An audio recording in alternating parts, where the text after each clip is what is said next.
Ito na lang. Okay. Sige po.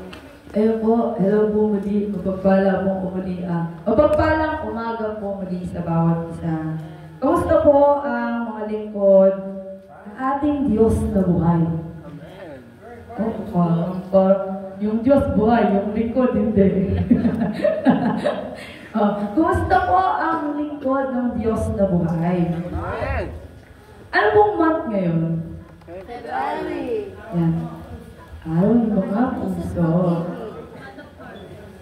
Araw, ayan, ano meron? Araw, love month. Pero sa atin po, mga Kristiyano, mga anak ng Diyos, araw-araw, araw-araw ng pagmamahal. Sabi nga, kahit dun sa hindi ka mahal-mahal, kailangan mahalin mo yan. Huwag po kayong aantukin sa boses ko, Yan. Sige nga, bago po tayo magsimula, ask your katabi. Oy, ikaw. Ask your katabi. Wow, I ask you katabi. Why are you here? Bakit ka nandito? Anong meron? May event ba? May crush ko. Punta, dahil sa mga. May event ba? Kumbaga, bakit ka nagsisimba? Bakit ka nandito? Yun po yung tanong. Ito po ay, last week po, si Mami yung nag-speak. Nag-review po tayo about sa topic. Ngayon po, magre-review din tayo. Magre-reflect sa life naman natin bilang isang Kristiyano. Sige po, anyayang ko po yung pumigit. Ano tayo po pala namin? Panginoon, muli maraming salamat po sa pagkakataon na ito. Ibigay ko sa bawat isa. Salamat po, Panginoon, sa napakagandang umaga, bagamat tag-ulan, Panginoon, hindi nagpapigil ang iyong mga lingkod, Panginoon, na humarap sa iyo ngayong oras na ito at magbigay ng pasasalamat at papuri sa lahat ng kadakilaan na ginagawa mo sa buhay ng bawat isa. Salamat, Panginoon, dahil ikaw ang siyang magiging sentro ng gawain ito.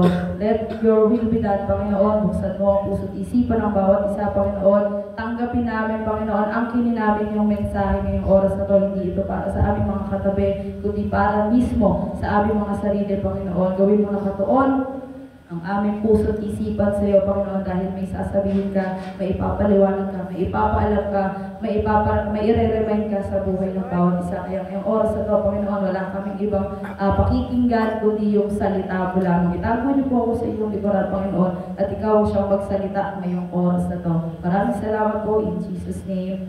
Amen. Ayan, yung tanong po kanina, bakit ka nagsisimba? Ito po ba yung nagsisimba ka na lang ba? Para masabing nagsisimba ka pa. Mga ganun po, di ba? Para masabi. Para walang masabi. O kaya para walang masabi yung mga nakasama mo sa church. Di ba? Wala, di ka nakasimba. Tapos nakita, uy! Bakit di ka nagsimba? Ganito, ganyan. Para lang po maiwasan natin yung mga ganong klaseng tanong. Yung mga kinaiirtahan nating tanong, yun na lang po ba yung reason kung bakit ka nagsisimba? Kung baga wala na po yung fire, yung apoy. Yung kapag may apoy po kasi kahit hindi ka utusan, kahit hindi ka pilitin, magkukusa yan. Sabi nga, pag nag-alarm ka sa umaga, mauuna ka pang gumising. Mauuna ka pang gumising bago tumunog yung alarm. Napunta ka na lang ba para masabi, Kristiyano ako? May mga ganun eh. Kasi sa panahon po ngayon, parang isa sa mga usong salita, Christian ako. Christian pero hindi na ipapakilala yung Christ. Ayun po, nakalagay ng Christian. Pag tinanggal yung Christ, I-A-M, I am nothing. Baka iyan na lang tayo pag nasa labas. Hindi na Christian, iyan na lang. Ito kapatid, pakinggan nyo po. Example. Ayan, sino po dito mahilig sa samgyup? Kahit walang pera, mag-samgyup tayo. Ang bagal. Ang bagat natin. Ang bagal na may, 300 plus po yung samgyupan, sabi po ng isang kabataan. Hati-hati tayo, tag-50-50. Ano mangyayari doon? Kala niya po yung hati-hati is yung 50 sa kanya, 50 sa akin. Eh, isang tao po, di ba, sa samgyupan. Ito po, kapag ba kumain ka o tayo sa samgyupan, sa Korean barbecue store, barbecue restaurant na din. Korean ka na. Pag kumain ka sa Mexican restaurant, Mexican ka na. Pag kumain ka ng ramen, Japanese ka na naman. Ramen. Yan. Kapag kumain po ba tayo ng mga, kahit anong uri ng lahi, pag kinain natin yung pagkain na meron sila, kalahi na ba natin sila? Hindi. No. Parang sa pagsisimba po yan. Hindi porket nagsisimba ka, Kristiyano ka na. No, it doesn't mean na. Hindi yun nagbibigay sa'yo ng parang right na nasabing Kristiyano ka na. It's okay. Ganun ako dati eh. Nagsisimba. So, ask yourself, bakit nga ba ako nagsisimba? Bakit? Sa paglilingkod naman po, ayan, pag-usapan natin. Bakit natin ginagawa? O bakit tayo naglilingkod? Kanina, bakit tayo nagsisimba? Ngayon, bakit tayo naglilingkod? Relate natin to sa buhay ng bawat isa. May mga nagtatrabaho, nag-aaral sa loob ng bahay. Bakit nagtatrabaho? Para may makain. Yes.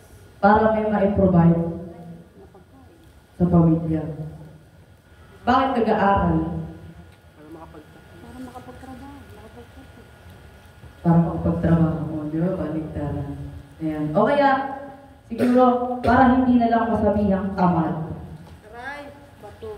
No, may mga ganong klaseng tao na parang kumikilos para hindi masabihang tamad. O para masabing may ginagawa ka sa loob ng simbahan, sa loob ng bahay. Di ba? Para maiwasan natin yung bunganga ng bibig, yung sorry for the word. Para maiwasan natin yung pagpapagalit, kumikilos tayo. May ginagawa tayo para may maiwasan.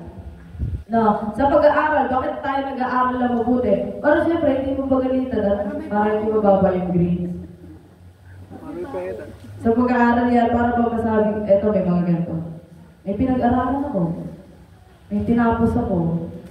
Ayan, may mga ganun po. Ayan, bakit ko po siya nirelate sa life natin? Parang, di ba, bilang Kristiyano, tsaka sa life natin. Kasi po, hindi lang po patungkol sa paglilingkod natin. Patungkol din po ito sa mismong life na meron tayo. Kasi, sabi po sa Colossians 3:23, lahat ng ginagawa natin, nakikita man o hindi, do it for the glory of God. So, hindi lang dapat sa simbahan ang pinag-uusapan. Yung ugali meron sa simbahan, maging sa labas din. Mas nagpamatter ka dapat yung ugali natin sa labas eh. Yung nakikita sa labas. Kasi open book. Tayo yung binabasa ng tao. No? So, kapag may mali ka, Bilang na bilang. no, nalista pa yan. Tuka. Ayan. Naglilingkod ka na lang ba? Out of obligation. Yan. Kung out of obligation na lang, then that's the reason bakit ka napapagod. Bakit ka na-stress? Bakit ka nahihirapan? Bakit ka na-depress daw? O yung depression po, hindi yung pag naramdaman mo ito, naranasan mo ito, depress ka na. Huwag mong i-diagnose yung sarili mo. Pag naramdaman, ay, depress ako. Ito yung search sa Google na, ganito yung feeling ko dito mga nakaraan. Ay, depress ako. Huy! Huwag mo i-diagnose sarili mo, may mga process yan. Di po lahat ng, yung pagiging, anxious, yan. anxious, depressed na kagad. Para lang masabing naka-in ka sa world, depressed ako. Huwag mo akong, layo mo ako, depressed ako. Yan. Uso ang depression, kaya nakikidepress ka. Uso ang stress, nakikistress ka. No, hindi naman dapat problemahin, problema mo. Kaya naman, problema ka. So here's the problem po. Alam natin na hindi dapat gawin out of obligation. Lagi na po naririnig yan, ang dami na nagsalita dito sa unahan na ang paglilingkod hindi yan obligasyon. Hindi yan yung nagbibigay sa'yo ng hirap. No? Pero dahil hindi natin o hindi mo alam yung love ng Lord nagagawa, alam natin, alam kong mahal ang Diyos. Pero hindi natin nakikita. Hindi na big deal. Kapag sinabing mahal ka ng Diyos, okay. Kasi lagi na yan, parang laging ending ng preaching, ang ending na dulo ba? No? Ang pinaka-pinupunto, mahal ka ng Diyos. So parang ang cliche na pakinggan. Kumbaga, di ba, pag paulit-ulit nakakasawa, pag paulit-ulit nakakapagod. So yon, hindi na big deal yung love ng Lord for you. Hindi na ganun kalakas yung impact. No, kumbaga, kung dati nung naramdaman mo yun, todo lumupay-pay ka pa sa sahig. Ngayon parang, okay na, love ako ng Lord. Kaya natin siya nagagawa out of obligation kasi hindi natin alam yung love ng Lord. Alam niyo po ba yung love ng Lord? Oh? Wala nang impact yung love ng Lord sa'yo. Kaya yung buhay mo, wala na rin impact sa buhay ng ibang tao. Okay, ulit ko. Kapag wala nang impact yung love ng Lord sa'yo, nawawalan ka rin ng impact sa buhay ng ibang tao. Eh di ba, bilang tayo po naglilingkod, kailangan may impact tayo sa buhay ng ibang tao. Paano natin sila mahihikayat sa makas na gawin o nasundin ang Lord kung mismo tayo hindi na maganda yung impact sa kanila. Meron namang impact eh. Ano? Impact. Bawal yan. Alam niyo na po yung word na yun. Ayan, ito. Ay ate, how can you say naman na hindi ko alam yung love ng Lord? Paano mo nasabi na wala nang impact sa akin? Sino ka to say that? Uy.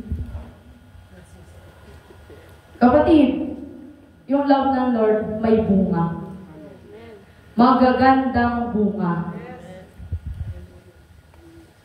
At isa sa magandang bunga ng love ng Lord is yung impact mo sa mga taong nakakasalamuha mo. Araw-araw. Sige nga po, tanongin niyo po yung sarili niyo. At may impact pa ba ako? Ito, sagutin niyo po to on your own. Kung alam natin ang love ng Lord, ano yung impact mo sa pamilya mo? Yung impact mo sa kaibigan. Puro ka to, puro ka. Pamilya, ay, hindi pa nakasaling pamilya sa... Kapamilya! Yan. Kapamilya. Ano yung impact mo sa kapamilya mo, sa kaibigan mo, sa katrabaho, kaklase, kapitbahay, kaaway, tsaka sa kapwa kapatiran. Yung kaaway, kapatiran. Yan, dapat may impact tayo sa kanila. Hindi yung impact na negative, yung magdudulot pa tayo lalo ng ano nila. Good impact. Yan. Another bunga, it changes the situations. And it transforms lives. Yung love ng Lord, binabago yung sitwasyon.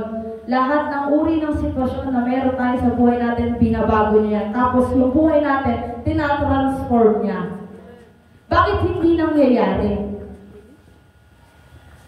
No, yung po yung mga tanong, bakit hindi natin nararamdaman o nararanasan na may ginagawa ba ang Diyos? Bakit hindi ko maramdaman? Kapatid, the reason why hindi natin nararanasan ng personal yung yung love ng Lord kasi may nakaharang. Sige nga po, pag may nakaharang sa mata niyo, may nakikita po ba kayo? Wala. Oh. Ayan. Ano yung nakaharang? Ito, dito po papasok yung sin. S-I-N, kasalanan. Kasi di ba po, ang nakakapagpahiwalay sa atin sa Diyos ay kasalanan. So ito po, kapag nagkakasala po tayo, ito yung tanong. Ano yung condition ng heart mo habang nagkakasala ka o nagkakasala tayo? Ikaw ba yung tipong ine-enjoy? Ine-enjoy yung pagkakasala. Yung alam namang mali, pero dahil nga masaya ka, feel na feel mo, enjoy na enjoy. Sabi nga, kapag nasa kalagitnaan ka ng pagkakasala tapos ine-enjoy mo, hindi mo nararamdaman yung love ng Lord, tsaka yung konsensya ba? I mean, nararamdaman mo siya pero wala kang pake. Namamanhid kasi nga na-enjoy. No? O ikaw naman po yung tipong nangangayaw na. Yung parang gusto mo na siyang tanggalin. Ayaw mo na siyang gawin. Pero hindi mo alam paano. Parang, mali ito eh. Pero Lord, paano? Parang, yun, saan ako magsisimula? Dikit na siya sa nature. Di ba, pagkakasala, nature natin yan, ganyan. Dikit na yan. Ikaw ba yung tipong gano'n? Nangakayaw na. O kaya naman, meron po, magkasunod yung nangyayari. Nag-e-enjoy ka, tapos bigla kang mangakayaw. Na-enjoy mo siya. Ay, malito eh. Mas malupit, nagsabay. No? Hindi pwede yun. Ang matindi po dito, nauna yung nangayaw ka, tapos nahuli yung in-enjoy mo. Mas malupit yun. Yung nangayaw ko na, tapos dahil nga hindi mo alam yung nangyari, enjoy ko na lang to. Dito na lang ako. Mas masaya to. Mas masaya yung buhay na meron ako na parang sa mga Ehipto po, mga Egyptian. Nung nilabas sila ng Lord sa Ehipto, diba? Nagreklamo sila, nung nasa Ehipto ako, sarap na kinakain ko. Mga Israelita. Sorry po, yan. Thank you po. Yeah. Yung mga Israelita, nagreklamo sila. Nung nasa Egypt ako, ang sarap-sarap na kinakain ko. Sana hindi na lang ako sumama. May ganun po ba tayo? Ayan. Ako po, testimony ko sa buhay ko, yung tipong ayaw ko na dun sa kasalanan, pero dahil hindi ko alam kung paano siya alisan or paano siya tanggalin, in-enjoy ko na lang. Na nagtrabaho po ako, kaya nagkahera-kahera po ako. Dami ko po ano doon, pagkakamali. Siyempre, nagtrabaho, kumita ng pera. Nakahawak ng pera, kaya hindi na nag-aral eh. Ay, kaya ko na to, kaya ko na mabuhay. Pag nakapag-ipon ako, mag-biblia ako, mga ganito ganyan. Hindi na nagsimba. Sabi, nung mga una-una, nung una ko, JT pa lang ako, dahil anniversary po ng church na maglilid ako, na parang awol po ba yung tawag doon, na hindi ka nagpaalam. Tapos, basta ka lang umabsent. Nag-ganun po ako. Nag-awol. Nung mga dulo-dulo, hindi na po ako pag-awol. Nag-aawol ako sa church. Baliktad na, naging opposite. Ang hindi ko na pinupuntahan is yung simbahan, which is yung mas kailangan ko. Kumbaga, tinry ko po siyang solusyonan on my own.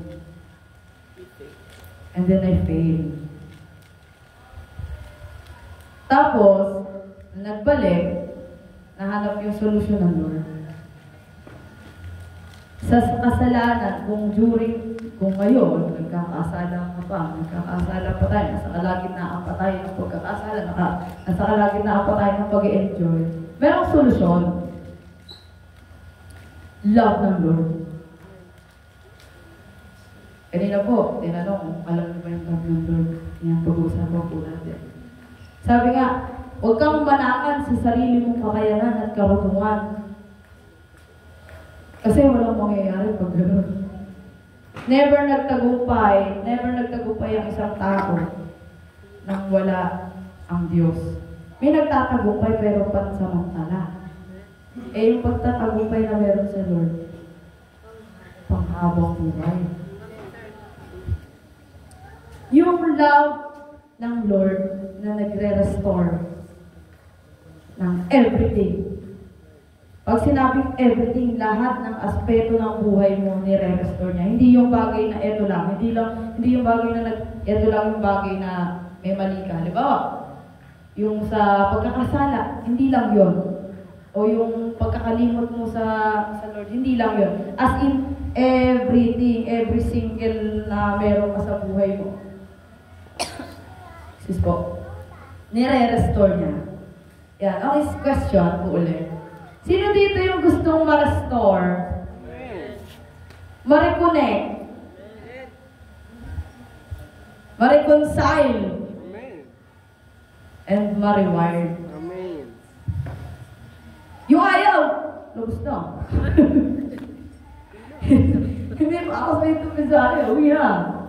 Ako, gusto ko po yun. Gusto ko ma-reconnect, ma-restore.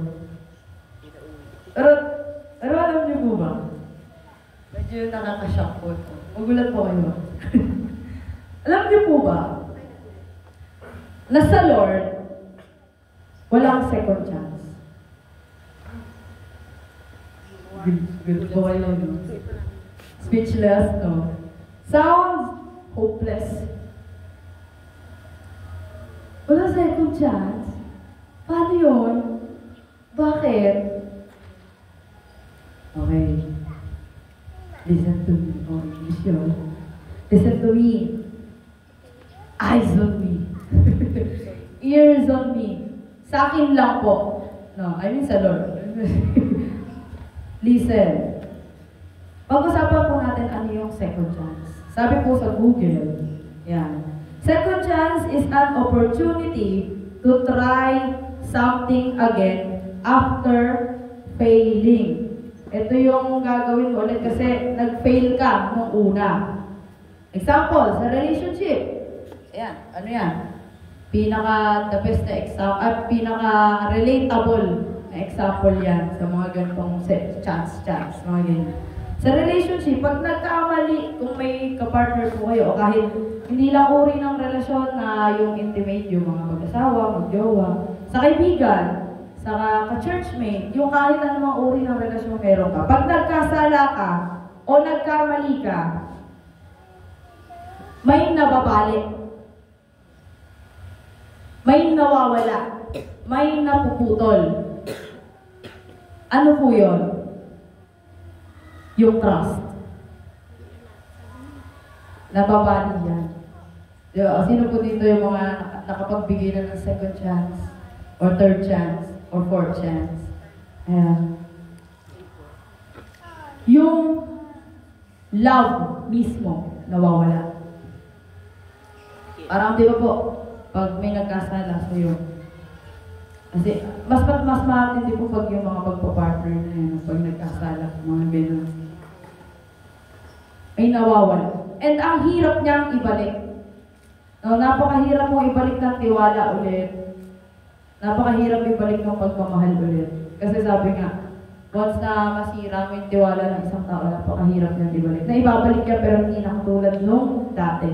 Para example po sa trust, yung pag nilukot na papel, yung crumpled paper, kapag nilukot yan, siyempre malulukot.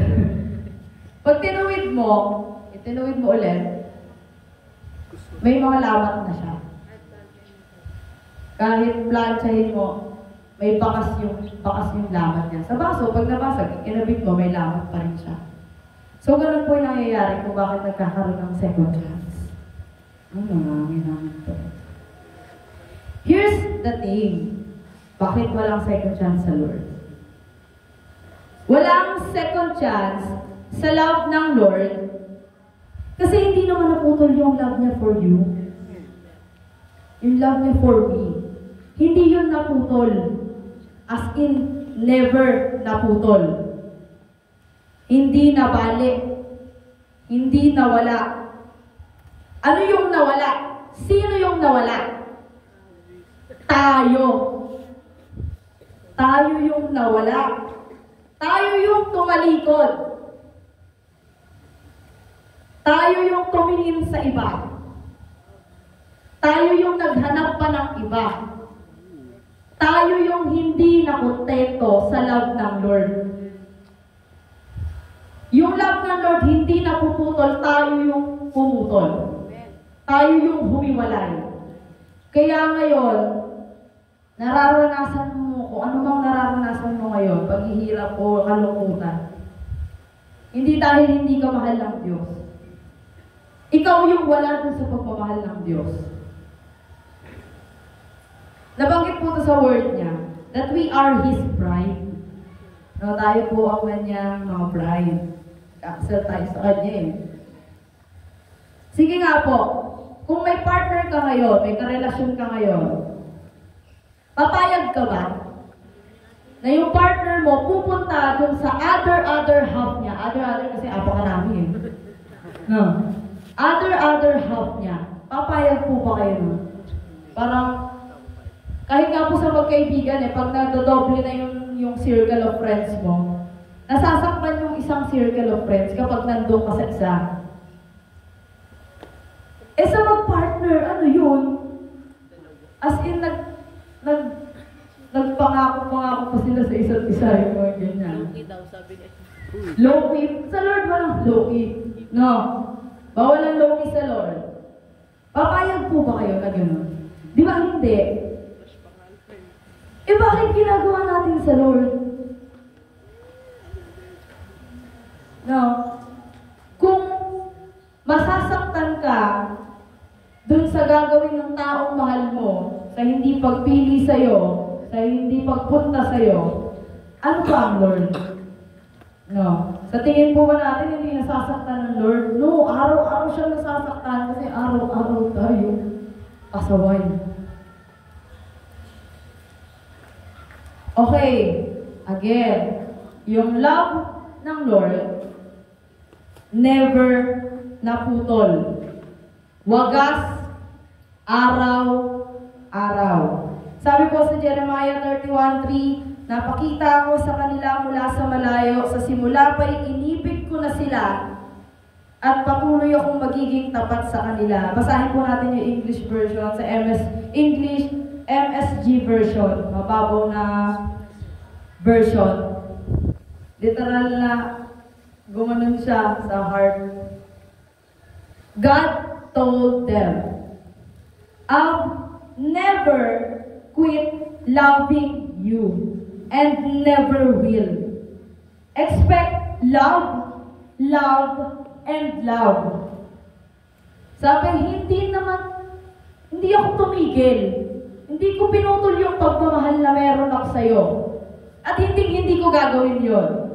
Kaya ang i-expect mo mula sa akin is yung pagmamahal ko at yung pagmamahal ko na walang hanggan para sa'yo, para sa akin.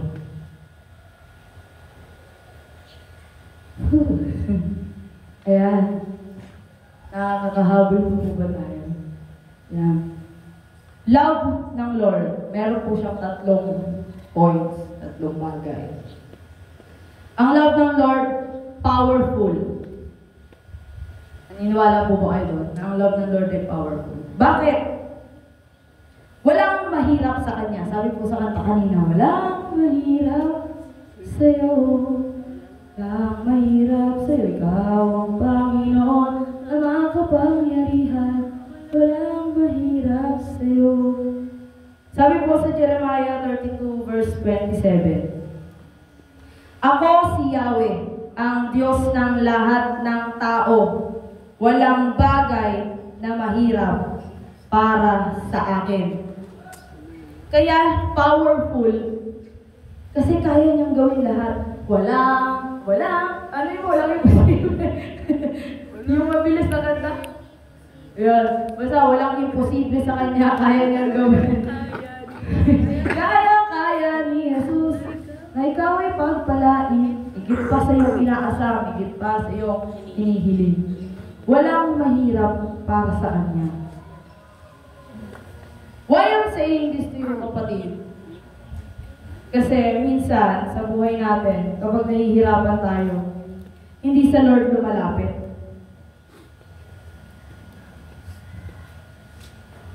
Hindi ka sa Lord lumalapit. May mga linyahan pa. Bahala na. Mabuti naman ang Diyos. Hindi dapat ganun. Lumapit ka sa Kanya. Come to Him. Sabi nga, minsan may mga taong hiyan lumapit eh. Di ba pag nagkakasala, sobrang hiyan. Parang gusto mo na magtago. Eh kahit magtago, makita ka pa rin. Sabi po dun sa kanta, yung I am love. Kapag lumapit ka sa Kanya, there is no disappointment in your eyes. There is no shame. Doesn't need to cry. I am loved. Father, I am loved by you. Kapag lumapit ka sa Diyos, hindi naman siya yung tipong susumpat ako eh. Ngayon, lalapit-lapit ka. Okay, nanihirapan ka. Ngayon, lalapit-lapit ka. Eh, daming beses mo nga akong itinanggi. Daming beses mo nga akong ikinahiya. Bakit kita tutulungan? Hindi naman siya ganun eh.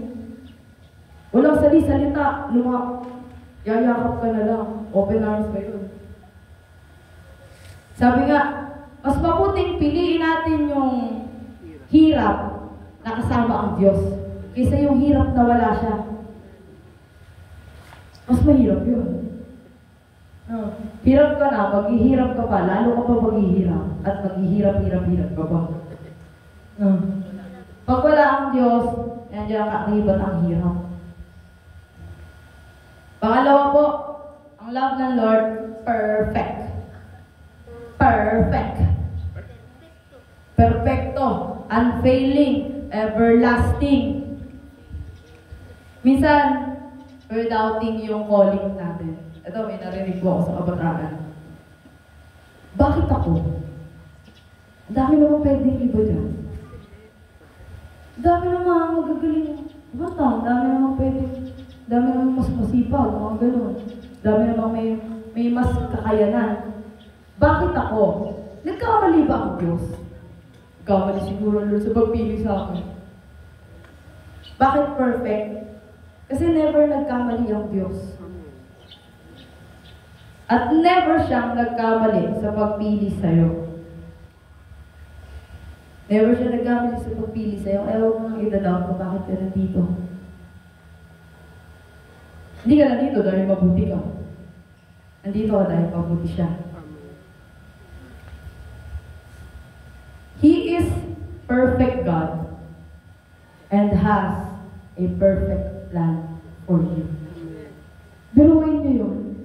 Diyos na pinakamakapangyarihan sa lahat, Hari ng mga hari, Diyos ng mga Diyos, Panginoon ng mga Panginoon, kataas-taasan, may magandang plano para sa'yo. Yung plano natin, wala pa sa kaligingin ng plano ng Diyos para sa atin. Tanggapin mo yung kapatid. Yakapin mo yung ganong klaseng plano ng Lord para sa'yo. Siyempre kapag plano ng Lord, perfect yan. No? Walang makatitibag.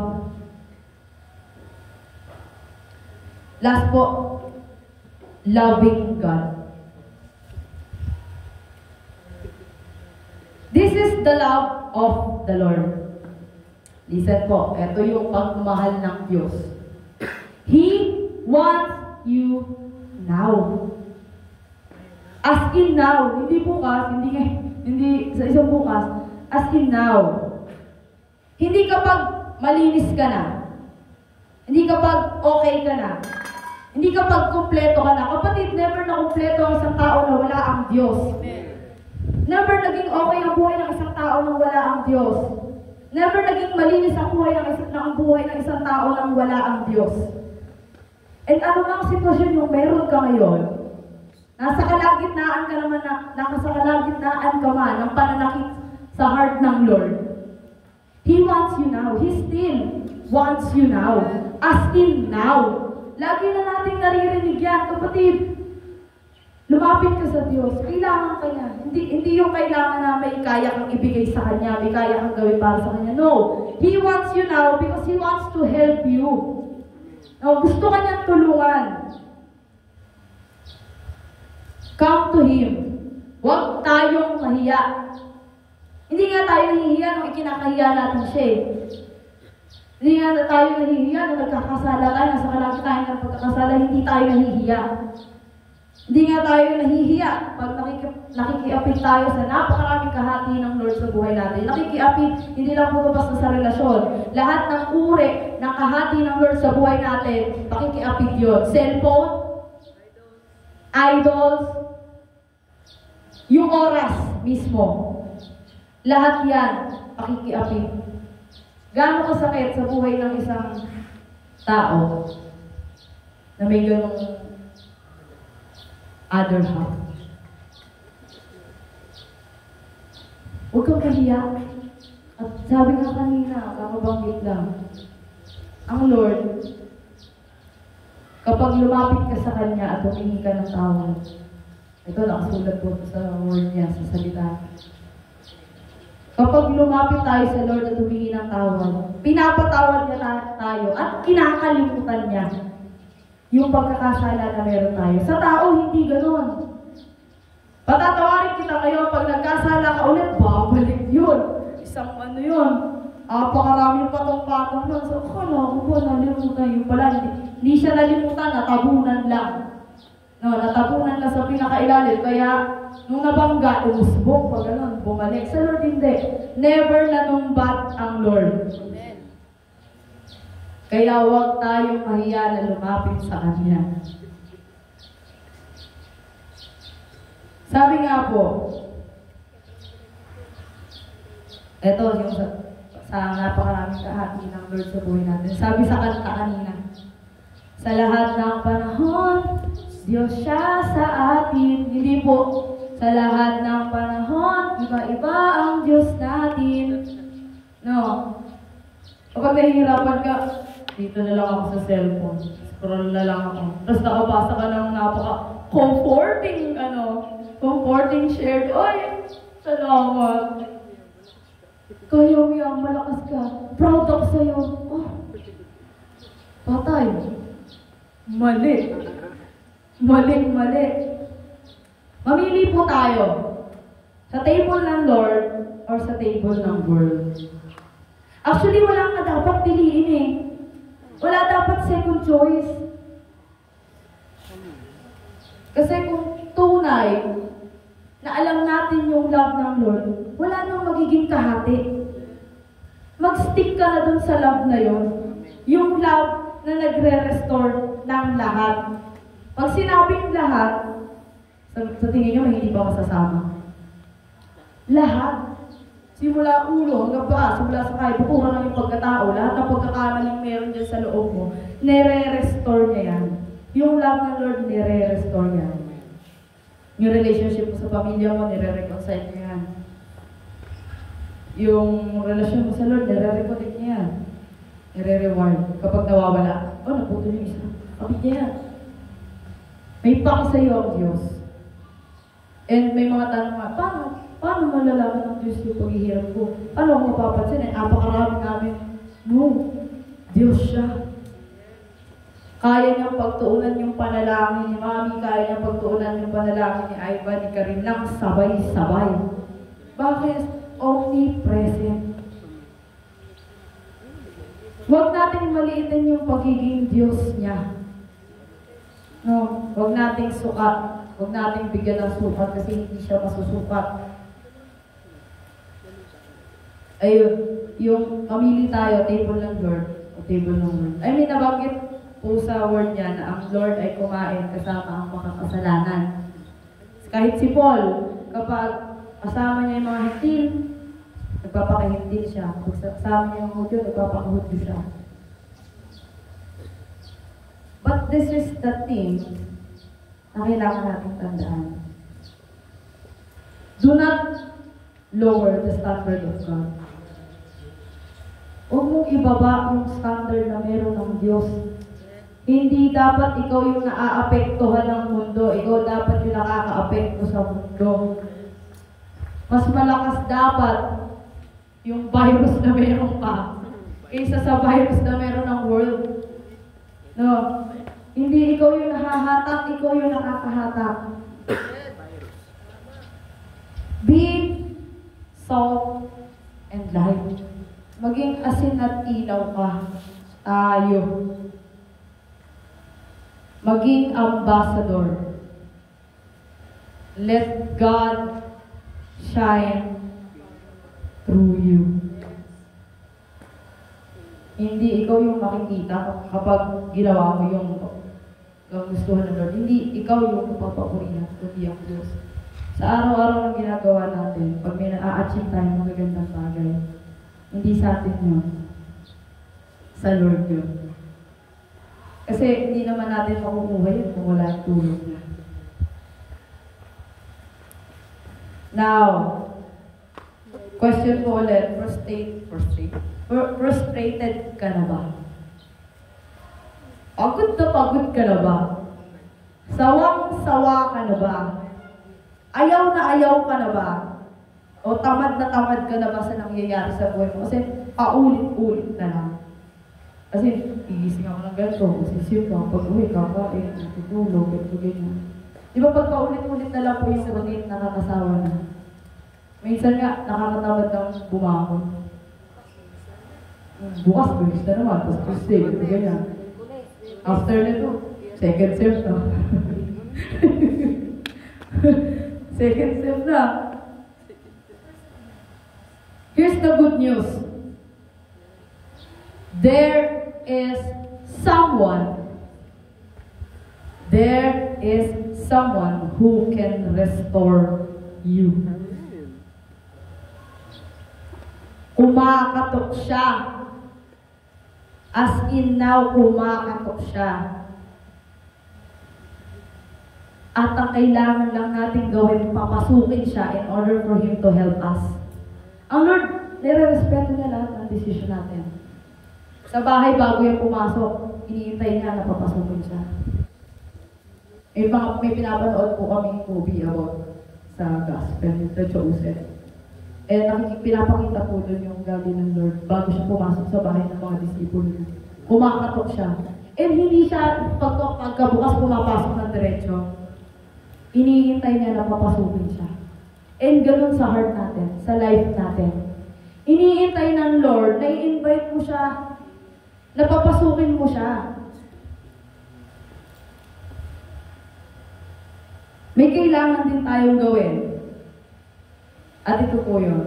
Number 1, be humble. Lagi na natin narinig yan, laging example yan sa mga kailangan natin gawin. Kailangan magpakumbaba tayo, may kapakumbaba tayo puso. Be humble. Admit na hindi natin kaya nang wala ang Diyos.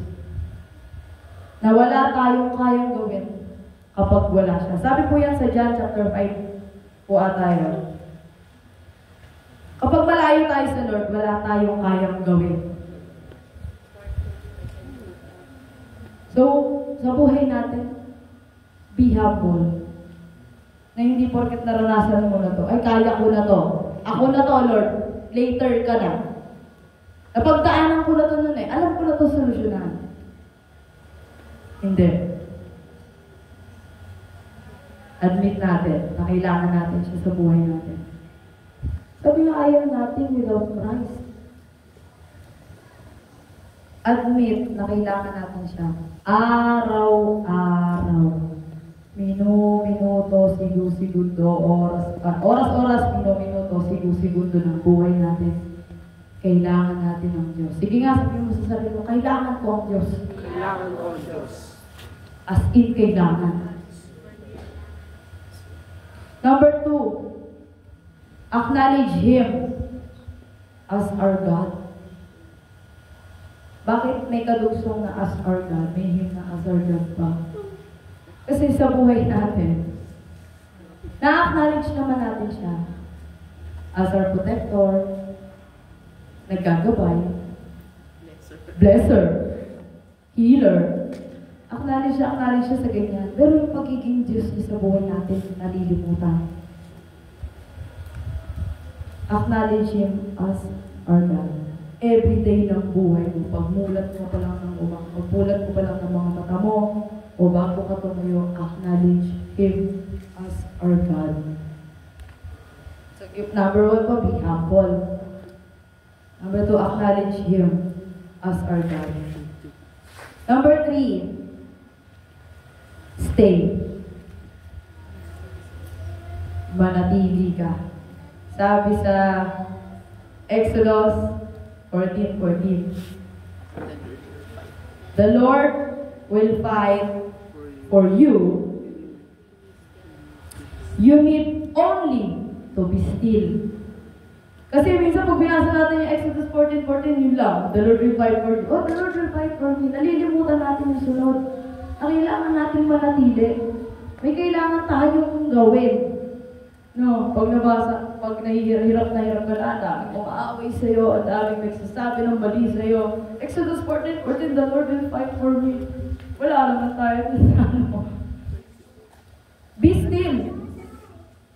He will fight for those who stay. Paano ka may pagtatanggol kung wala ka dun? Sabi nga, ito, pag lumalabas po tayo, may kasama mga bata. Pag mapoprotektahan ba natin sila kung hindi natin sila hawak? Kung hindi no, hindi. So, ganun din sa Lord. Stay. He will fight for those who stay. Kaya mag-stay ka, kapatid. Sa buhay po natin, darating talaga sa punto na makakayaw ka, mapapagod ka. Kasi nga paulit-ulit na lang. As in, ulit-ulit. Kapag ulit-ulit nakakapagod. Marami pong character sa Bible ng mga tinawag ng Lord na nakayawin. Isa po dyan, si Jeremiah. Sipin niyo po si Jeremiah, batang tinawag. Dito, ang daming batang tinawag. Bata. Sobrang bata. Sipin niyo po yung parang, kung iisipin po, parang sasabihin nila ng Jeremiah, dapat ini-enjoy ko yung kabataan ko eh. Hindi ko dapat ito ginagawa. Yung ganitong klaseng, yung ganitong kabigat na gawa, hindi ko dapat ito ginagawa. Dapat nag-enjoy ako. Kumbaga ngayon, dapat naglalaro lang ako. Dapat nagsa-cellphone lang. No, sa mga kabataan ko ngayon eh, yung mga pagsubok na meron tayo, may minsan na dumarating na, ito lang dapat yung buhay ko eh. Nung sumunod ako sa kanya, parang lalong humirap. Parang lalong lumala. Parang gusto ko na lang bumalik sa dati. Kasi dati mas magaan. Walang responsibilidad na dapat gawin. Hindi ko kailangan umattend na kung ano ng gathering sa church. Pwede lang ako magsimba lang. Linggo lang. Yun lang. Tapos yung Monday to Saturday, akin yun eh. Pwede wala akong gawin. Yung prayer meeting, pwede ko naman hindi yan atendan. Lalo yung sa mga nasa ministry. Sa practice, pwede naman hindi lang ako sumali dyan. Marami naman pwede pa dyan. Nangangayaw talaga. So sabi ko, basahin ko itong nasa Jeremiah chapter 20, verse 7 to 9. Ito po yung nanalangin siya. Kumbaga, umungot na siya sa Lord. Kasi ayaw niya na. Isipin niyo po yun. Ang dami nang nagbibigay ng threat sa kanya. Papatayin siya. Binubugbog na nga siya eh. Kumbaga, tapos binabastos na siya harap-harapan. Literal. Sino pong gustong binabastos ng harap-harapan? Di ba? Nagigigil ka mong tayo kita. May gano'n mo ba? Gusto mong takpan yung bunganga nung nababastos sa'yo. No? Ay, bibig. Yun. So sabi po dito sa chapter 20, verse 7 to 9, Yahweh, ako'y iyong hinikayat at naniwala naman ako.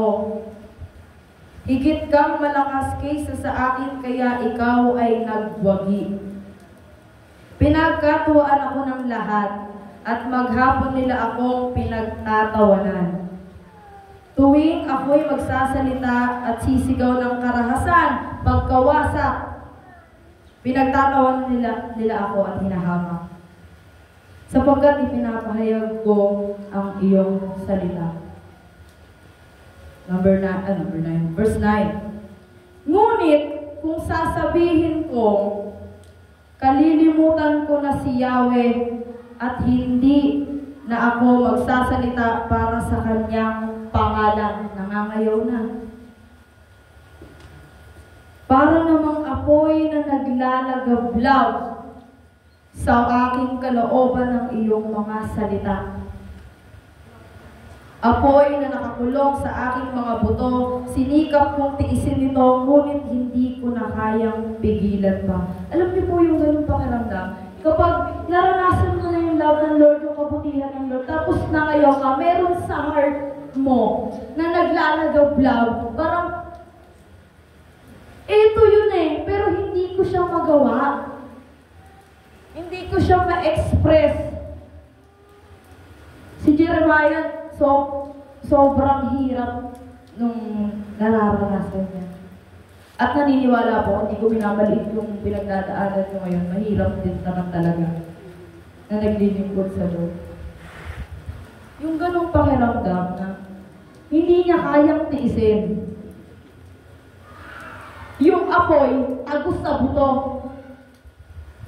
Yung gustong sumabog. Parang yung nakakulong na gustong sumabog.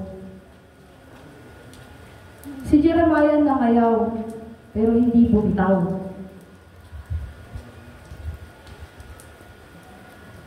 Ang hirap pag bumitaw mo sa iyo.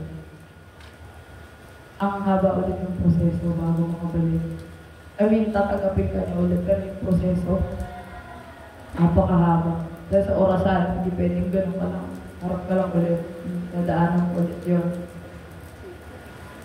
Hindi niya kinayang tiisin na hindi sundin yung Lord na nagmamahal sa kanya araw-araw. Hindi niya kayang tiisin na parang sa araw o sa mga pagkakataon na nagkakasala tayo o nangangayaw na tayo. Kapatid kong natitiis mo pa,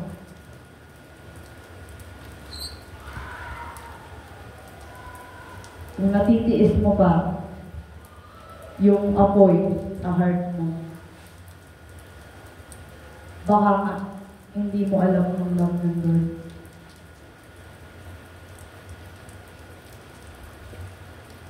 Sobrang sarap sa pakiramdam. Ako po, as in sa pagsisimba ko, salamat po sa Lord. Iba yung pakiramdam ng iyayakap ka ng love ng Lord. May na-attendan po kami na yung LOJM. Hindi lang po yung araw na yun. Pero yung pakiramdam na gano'n, parang walang tao. Walang ibang tao sa paligid ko. Yung parang ako lang tsaka ang Diyos. Ganun yung klase na naramdaman ko nung nasa lab ako na Lord. And then nung nawala ako, nung bumitaw ako, sobrang daming tao ng kapaligid, nakakarindi. Nakakaayaw, nakakangayaw siya. Kung gusto mo na lang magkulong. Ganon. Kaya natitiis mo pa na kung natitiis mo pa ang Lord, baka nga wala tayo sa love niya. Baka nga tayo yung lumalayo. Baka nga tayo yung tumatalikod. Kasi sabi sa kanta, sa lahat ng panahon, Diyos siya sa atin. So kahit anong sitwasyon yung mayroon ka ngayon, nasa kalagitnaan ka ng pagkakasala o hindi, nananatili siyang Diyos. Check your heart right now.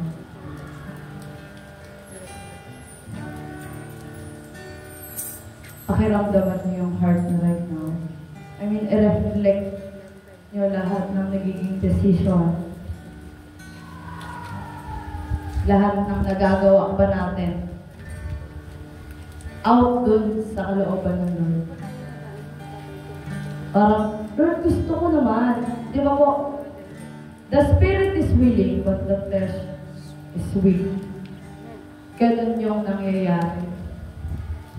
And kapag weak yung flesh, saan kanino ka dapat lumapit? Ito, nababanggit po ng mga example na to. Sa cellphone, sa Samsung, o sa iPhone, pag nasira sila, saan mo dadalhin? Sa paggawaan ng mga Samsung, paggawaan ng mga cellphone. Kung sino yung gumawa, yun yung babalikan mo kapag may nasira. Ganun sa Lord. Kung ngayon, pili mo sirang-sira ka, walang-wala ka, hirap na hirap ka, yung solusyon, lumapit lang tayo sa Lord. Admit natin na hindi natin kaya mabuhay nang wala siya. Hingi tayo ng sorry. And then repent. Hindi sapat na sorry na. Hindi sapat na, Lord, tawarin niyo po ako. Salamat po sa kapatawaran. May kaakibat yan na pagsisisi. Kasi hindi tayo tunay na humihingi ng tawad kung hindi naman nababago yung hinihingi natin ng tawad.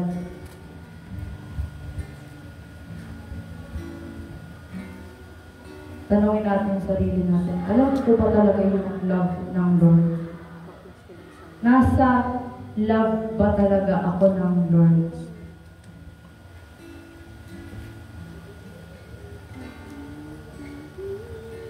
Sige po, ayayahan ko po kayo tumayo.